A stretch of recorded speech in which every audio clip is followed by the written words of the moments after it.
Koračam po hodnicima tvojih snova i neprimjetno uzimam prašnjavi osmijeh koji stavljam na tvoje uspavano lice.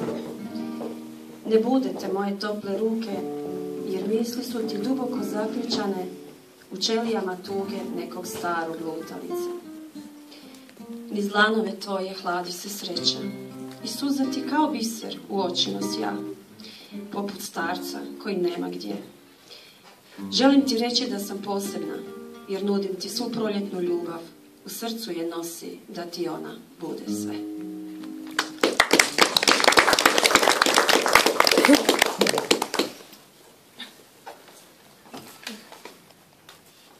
Potpis duše. Potpiši se na moju dušu. Ostavi bar jedan neizbrisiv trag, a onda me zagrli čvrsto i prijeđi potajno njen suncem obasjan prag. Tamo gdje nitko ne može ući, gdje samo za ljubav čuvam posebno mjesto, u jedan kutak na dnu duše, jer tamo baš nitko ne ulazi često. Ostavi potpis svoje srodne duše, isperi suzama svu nutrinu moju, spoji se sa njom i spleti mrežu, da ljubavnici kao jedno budu na broju.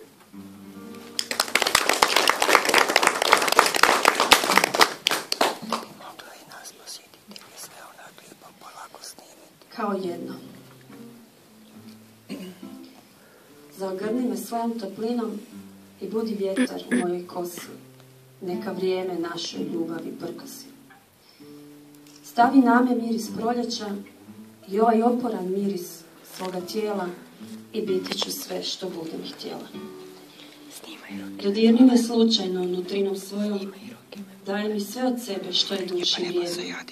Zagrli me čvrsto i budimo kao jedno.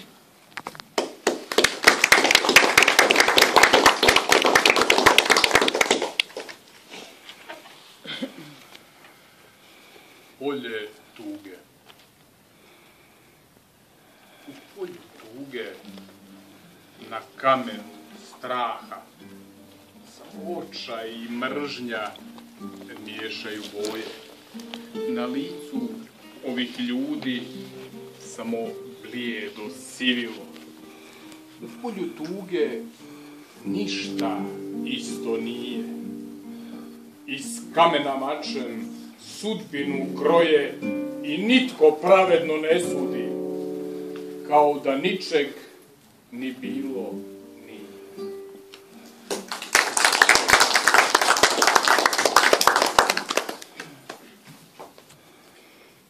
Vrati mi osmijeh. Budi odraz u mome ogledalu i vrati osmijeh na moje lice. Zagrli me u svojoj duši i spusti se niz trepavice. Budi oblak na plavom nebu i ponesi me negdje daleko. Uzmi sa sobom i moju dušu umornu, neka je zauvijek zagrli netko.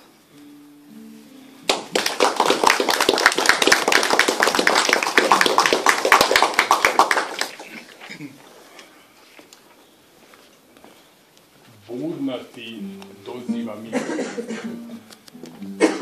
I tako budna dozivam ti ime, gdje sneno maštam u zagrljaju toplom.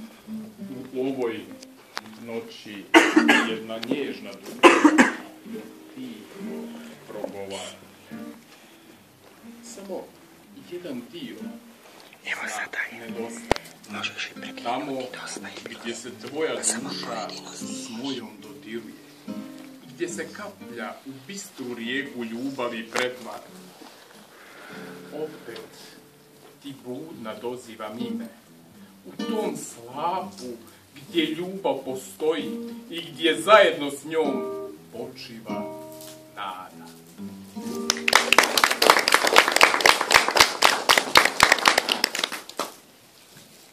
Evo je bila prva zbirka koji ste danas predstavili Pogled zaljubljene žene. Sad će moja prijateljica Štefica pročitati recenziju druge zbirke Zalutala u maglu. Draga Kristina, od srca ti hvala što si mi učinila veliko zadovoljstvo i čast, omogućivši mi da ostavim svoj trag na stranicama tvoje knjige, koja će, duboko sam uvjeren, svojim sadržajem oduševiti mnoge ljubitelje poezije. Kao što će, siguran sam, još dugo to činiti svima koji će u budućnosti čitati. Kristina Koren, poetesa je vrlo profinjena, istančanog senzibiliteta, koju prije svega cijenim kao čovjeka i vrlo iskrenog, poštenog i odanog prijatelja, kakav se rijetko pronalazi u ovom našem svijetu punom svakojakih zamki i iskušenja. Što reći o njoj, a da ne bude premalo i preskromno? Oni koji osobno poznaju i druguju s njom, znati će zašto sam se to upitao. Svim ostalima od srca želim da je što prije upoznaju, jer takvu osobu je zbilja privilegija imati za prijatelja. Nježna, osjećajna, puna ljubavi i vjere u ovaj svijet i život, koji je već toliko puta išibao i razočarao, ali ju nije uspio nikada slomiti. Jer ona jest nježna i krhka, ali samo naizgled.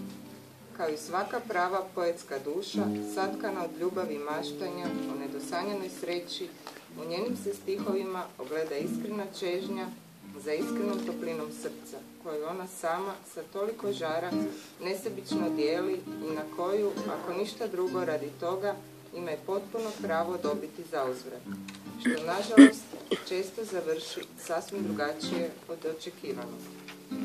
Jednom riječju, ova knjiga predstavlja izuzetno vrijedno štivo koje bih iskreno i od srca zaista svakom preporučio. Knjiga koja se ne čita samo jednom, koja zaslužuje biti uvijek isponova predmet proučavanja i stjecanja životnog iskustva koje nam svojim stihovima autorica nesebično prenosi i poklanja. Uostalom, nitko ne može bolje predstaviti pjesnika samog kao što to mogu njegovi stihovi. Zato, da više ne duljim, prepuštam vas užitku čitanja. Draga Kristina, iskreno ti od sveg srca želim puno sreće i uspjeha u životu i danjem radu, te još mnogo ovakvih odličnih i još boljih ostvarenja. Iskreno, od srca, prijateljski, Damir Maras.